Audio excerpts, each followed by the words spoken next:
Uh, I'm glad to see you on our Liberland Railways corporate YouTube channel. Let me remind you, it's a business club of world's first corporate model railway. And today we are continuing speaking about BASF, this German chemical giant, the company who is also a member of our Liberland Railways corporate business club. So today we're speaking about the second period of the company development, of the history. It's from 1902 until 1924, within the First World War, and let's trace the development, what was new, comparing with previous episode. So let's take a look at my screen.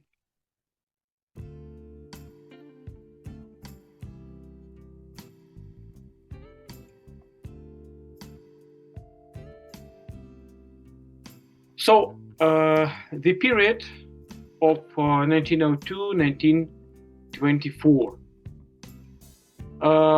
BASF begins its first research projects on nitrogen around the turn of the century. After work by Fritz Haber and Karlsruhe Technical University makes it possible to synthesize ammonia, a compound of nitrogen and hydrogen, there is a feasible way forward. At BASF, Karl-Bosch takes on the job of developing the process of industrial scale. In 1907, coal is not merely a source of energy at the time, but also the chemical industry's most important raw material. To secure its baseline supply of raw materials, BASF, together with Bayer and AGFA, acquires the August Victoria mine in Marl in Germany in 1907. From the annual report of 1907, we can read such words: always mindful of improving the welfare of our staff, we launched a non-contributory workers' pension plan at the beginning of its year, which will pay individually pensions in accordance with specific guidelines. So very interesting, I think, from point of view of the staff. Thinking about it was more than 100 years ago. It's about, remember, it's 1907, and today we have 2024. But in this social mode, it was very interesting practice to keeping the staff interested to working at this company. Actually, if you're speaking about, for example, another modern countries today,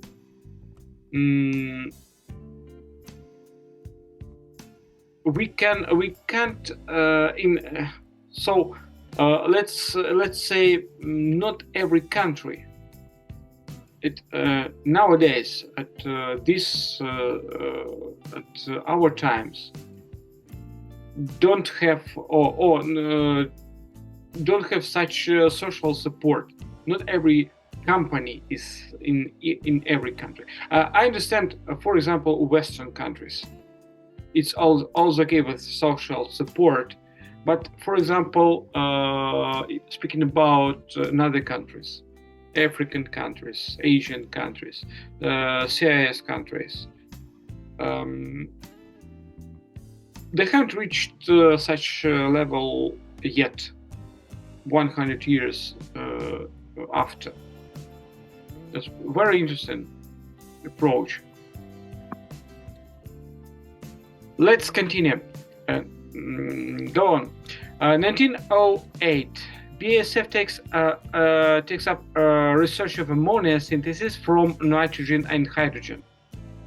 And these two people from left side, the process of ammonia synthesis is named after these men: Fritz Haber from at the left, and Karl-Bosch on the right. And here we can see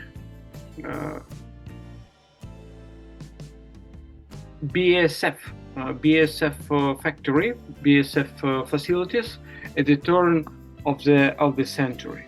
So it was beginning of 20th century.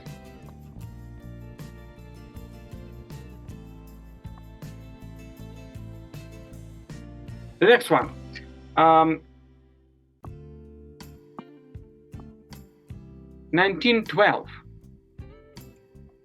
The technical implementation of the Haber-Bosch process is doomed for failure as new pressure vessels and pipes housed in reinforced concrete continue to burst. Karl-Bosch himself, at one of the who comes up with solution, double pipe with an inner mantle of soft iron and external pressure bearing but performed steel casing.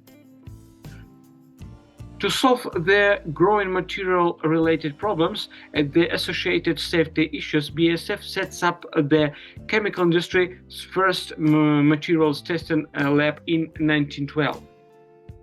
The precursor of material engineering today. So we can see on this slide we can see interior of materials testing but in a little bit later period in 1937. So you can imagine the process of testing different materials on the factory.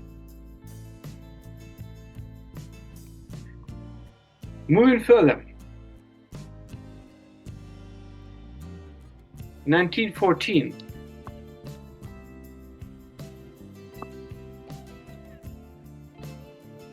The First World War begins in the summer of 1914. It's the year of beginning the war. Germany pours its resources into extensive war effort, with which is increasingly placing a burden on the economy. The war makes the newly industrialized society aware for the first time of the two-sided nature of many of its products, including those on the chemical sector. Synthetic ammonia was created, for example, to secure food supplies for a growing population. But faced with an impending shortage of ammunition by late 1914, the government makes the production of ammonia its top priority. At the power site, it converted into nitric acid and then supplied to the explosives industry.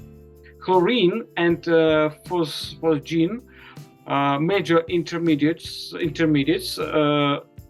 used to make products such as dyes and drugs, for example, are used by armies on the both sides as poison gases. BASF is one of the numerous suppliers. So you see, in every war, in every military action, in every conflict, we can, somebody makes good money, somebody wins on the war, and somebody is really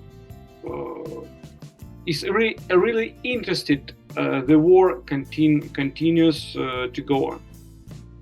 So BASF as a leading chemical,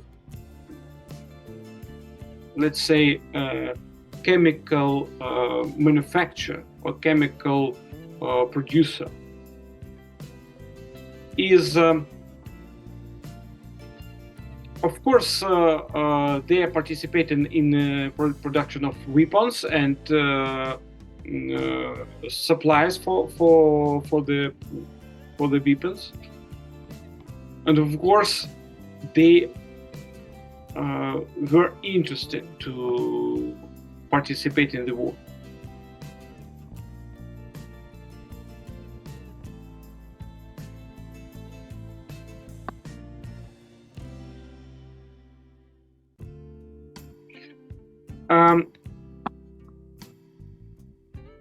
What about 1917?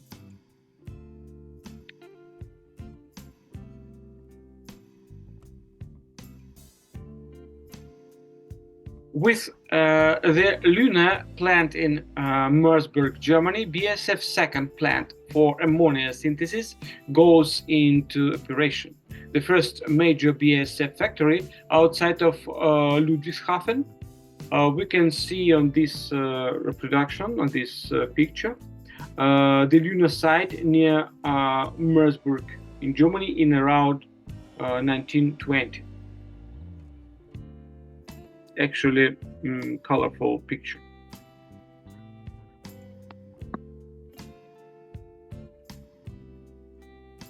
Um, 1918. When the First World War ends in 1918, German die manufacturers lost their leading position in the world's markets. Production facilities, subsidiaries affiliated all sales companies in other countries and confiscated, as are patents registered abroad. Repatriations imposed by the victors hamper economic recovery. French troops occupy BASF for several months, and the company's links to the eastern bank of the Rhine are severe. In 1919, the creation of the First German Republic in November 1918 also leads to changes in the company's charter. What used to be a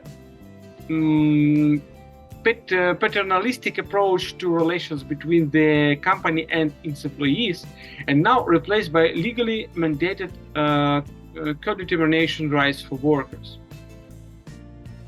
The first collective wage agreement in the chemical industry is signed in July 1919, stipulating the 8-hour working day alone demanded by labor unions. BASF's first Works Council is elected in 1920, and its representatives are admitted to the company's supervisory board in 1922. Actually, this is speaking about BASF, BASF business. They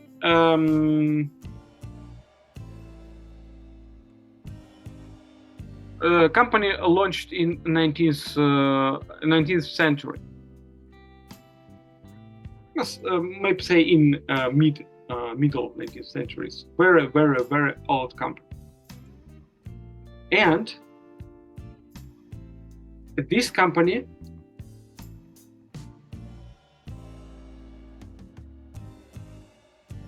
that guys were able to stabilize their business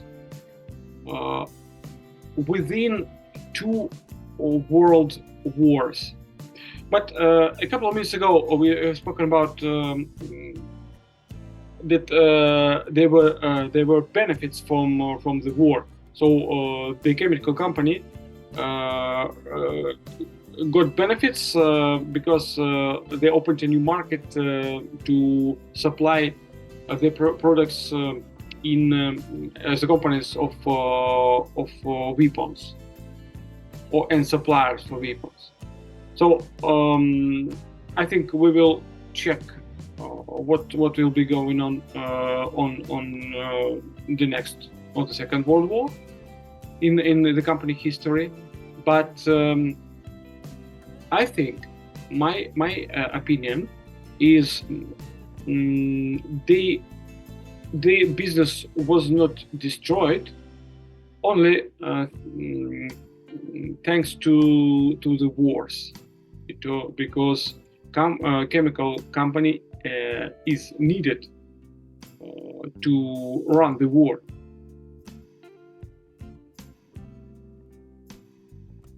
And not paying attention of occupying the factory, of occupying their business, of their losses. In general, they had profit, and that is why, thanks to these circumstances, they are still alive and working and continue going by development of their business. So let's continue. 1921.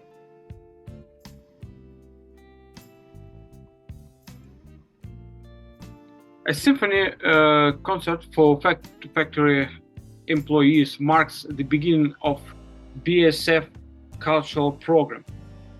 On September 21, 1921, a power plant is hit by a massive explosion.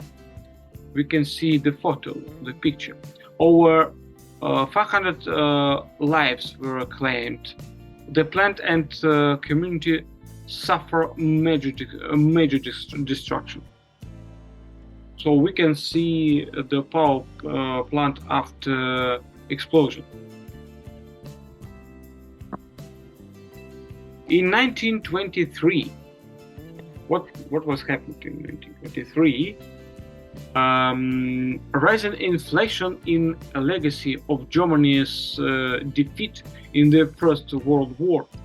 On US dollar is worth 4.2 trillion marks. So it's a really huge exchange rate. BASF tries to protect its workforce from the effects of the extreme devaluation. So BASF assets in this year amount was 65 million marks, 65 million Deutsche marks. So it's quite huge amount. You can see.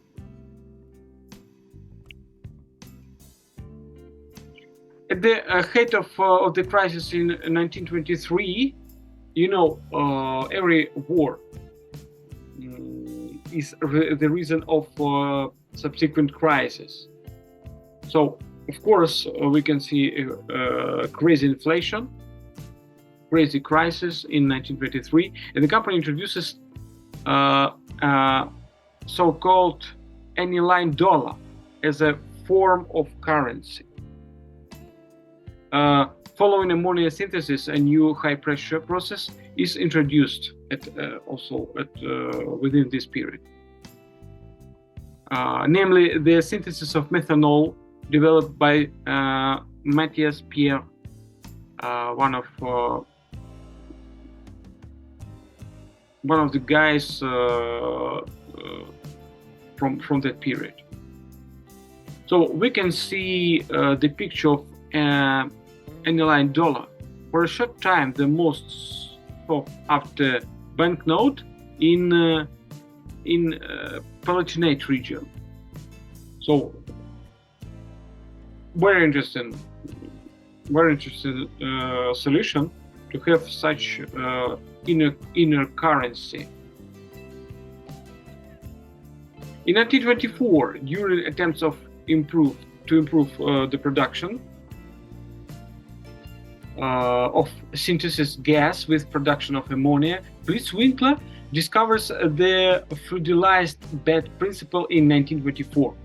This technical feat yields an excellent combustible gas from the process of cooking fine-grained lignite. The Winkler principle is also the basis of the process developed by BASF in 1950, whereby pyrit is roasted in fertilized bed furnaces to produce sulfuric acid.